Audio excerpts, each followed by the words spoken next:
आगे चलिए प्यारे बच्चों। नेक्स्ट इज बेटा न्यूटन्स लॉ का एक सवाल, है ना, इक्विलिब्रियम का सवाल। 1 केजी मास है is suspended from the ceiling by a rope of 1 metre. A horizontal force F is applied at the mid point. बेटा हमने कोई ना कोई फोर्स लगा दिया इस तरह से। The rope makes an angle 45 with respect to the vertical. बेटा जो रस्सी है बेटा ऐसे वर्टिकल से एंगल 45 बना रही है। सारा सिस्टम बेटा इस तरह सस्पेंडेड है, इक्विलिब्रियम पे है। मुझसे पूछ रखा है कि आपने जो एक्सटर्नल फोर्स एफ है ना, ये कितना लगाया।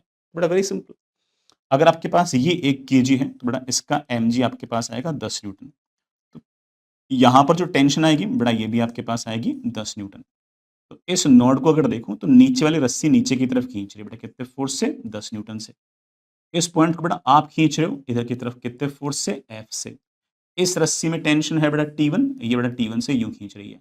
और अगर ये एंगल 45 है तो इसके दो कंपोनेंट आएंगे, इधर की तरफ बेटा मेरे पास आएगा T1 का cos 45 और इधर का बेटा मेरे पास एक कंपोनेंट आएगा T1 का sin 45।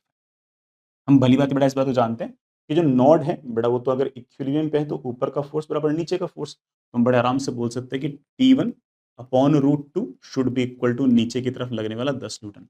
लेफ्ट का फोर्स बराबर राइट का फोर्स, बेटा मेरे पास T1 upon √2 should be equal to बेटा ऑफ कोर्स योर F। बेटा जैसे डिवाइड किया F की बेटा मेरे पास जो वैल्यू है वो 10। ठीक है, मेरे सारे बच्चों ने बेटा मेरे ख्याल से बड़े आराम से सवाल कर ही दिया होगा।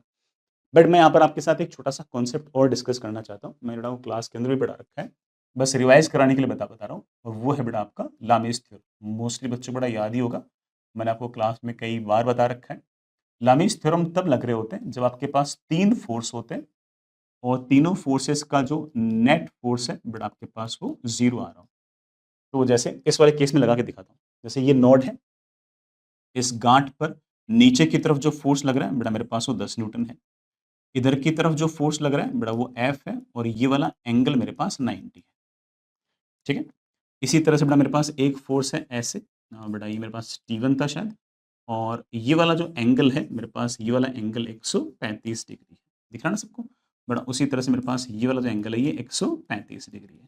तो इस तरह से अगर 3 फोर्स हो और तीनों का सम अगर 0 हो तो लामीज थ्योरम ये कहती है, क्या कहती है कि T1 अपॉन इसके साइन ऑफ सामने वाला एंगल, तो T1 upon sine 90 should be equal to F upon sin 135, F upon sin 135 degree should be equal to 10, इसके सामने बड़ा एंगल 135 है, तो 10 अपॉन साइन ऑफ 135।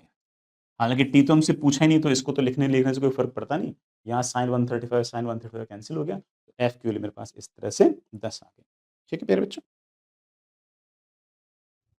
आगे चलिए बेटा। हाँ बेटा, साइन रूल जैसा सही है, ऐसा कोई